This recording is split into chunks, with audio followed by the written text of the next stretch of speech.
प्रिय विद्यार्थियों, खुश रहो। आज मैं आपको गद्य खंड से तीसरा पाठ काले मेघा पानी दे पढ़ाने जा रहा हूँ। यह है तर्क और विश्वास के संघर्ष पर आधारित निबंध है। लेखक धर्मवीर भारती जी ने बताया है कि विज्ञान तर्क के सहारे चलता है और लोक जीवन विश्वास के सहारे, परंतु दोनों की अपनी अपनी सीमाएं होती हैं। यहाँ लेखक ने दोनों पक्षों को अपने अलग अंदाज में प्रस्तुत किया है। ज्येष्ठ मास की भयंकर गर्मी में जब पृथ्वी जल उठती है, पृथ्वी पर सूर्य की सीधी किरणें पड़ती हैं, सभी नदी नाले जलाशय और वनस्पति सूख जाते हैं, पशु पक्षी प्यास से व्याकुल हो जाते हैं, चारों ओर पानी के लिए त्राही त्राही मच जाती है। कहीं भी आकाश में बादल का नामो निशान तक दिखाई नहीं देता और सभी धार्मिक पूजा पाठ विधि विधान अनुष्ठान करके लोग हार जाते हैं। तब गांव के नंग धड़ंग लंगोटधारी किशोर टोली बनाकर कीचड़ में लौटकर गंगा मैया की जय बोलकर गलियों में ये कहते हुए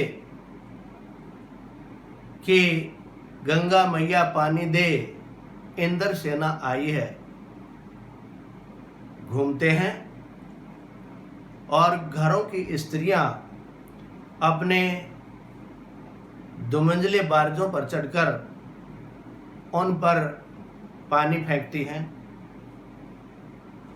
उन्हें इंद्र सेना कहा जाता है। परंतु कवि अर्थात लेखक धर्मवीर भारती जी उन किशोरों की ही हम उम्र का है। वो इन्हें अंधविश्वास कहता है, पाखंड कहता है और इंद्र सेना की जगह मेंढक मंडली कहकर इनका तीखा विरोध करता है, क्योंकि लेखक आर्य समाजी था, आर्य समाज के विचारों से प्रभावित था, कुमार सुधार सभा का उपमंत्री था, जिसके कारण इस प्रकार पानी फेंकने को बर्बादी समझता है और कहता है कि एक तो पहले ही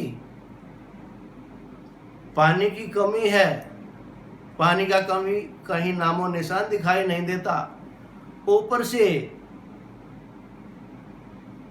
इस मेंढक मंडली पर यह पानी फेंककर इसकी बर्बादी की जाती है।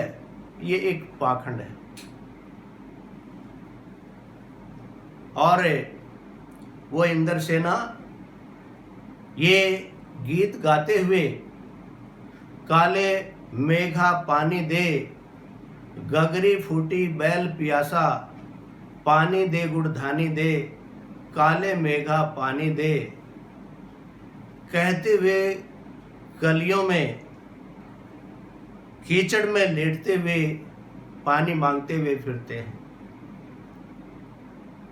ऐसी आस्था है, मान्यता है कि यदि इंद्र सेना पर पानी फेंकेंगे तो अवश्य ही बादलों की फसल उत्पन्न होगी और इंद्र देवता वर्षा करेंगे। परंतु लेखक इसका विरोध करता है। लेखक की एक अपनी समस्या है कि अपनी जीजी के प्रति अत्यधिक श्रद्धा और लगाव। लेखक की जीजी उसकी माता की भी उम्र से बड़ी है, रिश्ते में जीजी लगती थी, उसी ने लेखक का पालन पोषण किया और सभी त्योहारों पर धार्मिक अनुष्ठान लेखक की जीजी उसी के हाथों से करवाती है ताकि सभी का पुण्य लेखक को ही मिले। इसलिए इंद्रसेना पर पानी फेंके जाना भी उन्हीं से करवाना चाहती है, परंतु लेखक स्पष्ट मना कर देता है और अपनी दीदी से नाराज होता है। उनके कहने पर खाना भी नहीं खाता है। फिर जीजी उसे अपनी गोद में बैठाकर समझाती है कि इन बच्चों पर अर्थात इंद्रसेना पर पानी फेंकना ये पानी की बर्बादी नहीं, ये इंद्र का अर्घ्य है। क्योंकि यदि हम कुछ पाने के लिए देंगे ही नहीं तो हमें कहां से मिलेगा। ऋषि मुनियों ने भी दान की महिमा बताई है। हमें कुछ प्राप्त करने के लिए पहले देना पड़ता है, दान करना पड़ता है, त्याग करना पड़ता है। लेकिन वो दान नहीं है यदि आपके पास करोड़ों रुपए हैं और उनमें से 2-4 रुपए किसी को दे दें तो वो दान और त्याग नहीं कहलाता, बल्कि दान वही है जिसकी आपको भी जरूरत है। आपके पास भी वो चीज कम है, परंतु अपनी जरूरत को पीछे रखकर दूसरों के कल्याण के लिए दे दिया जाए, वही सच्चा दान होता है, वही त्याग होता है और उसी का फल मिलता है। लेकिन लेखक इसे ढकोसला कहता है, पाखंड कहता है और जीजी के तर्क के सामने कुछ ढीला पड़ जाता है। दीदी फिर लेखक को समझाती है कि देख, जिस प्रकार किसान 30-40 मन गेहूं प्राप्त करने के लिए 5-6 सेर गेहूं की बुआई करता है, उसके पश्चात ही उसे भगवान कई गुना फसल देता है। उसी प्रकार यदि हम गलियों में ये पानी रूपी बीज बोएंगे तो हमें वर्षा रूपी बादल मिलेंगे, अर्थात वर्षा होगी। इसलिए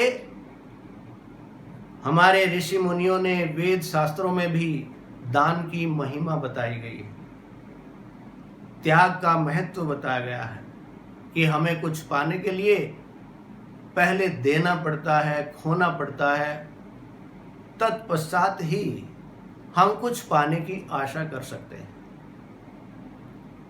इस प्रकार लेखक और उसकी जीजी में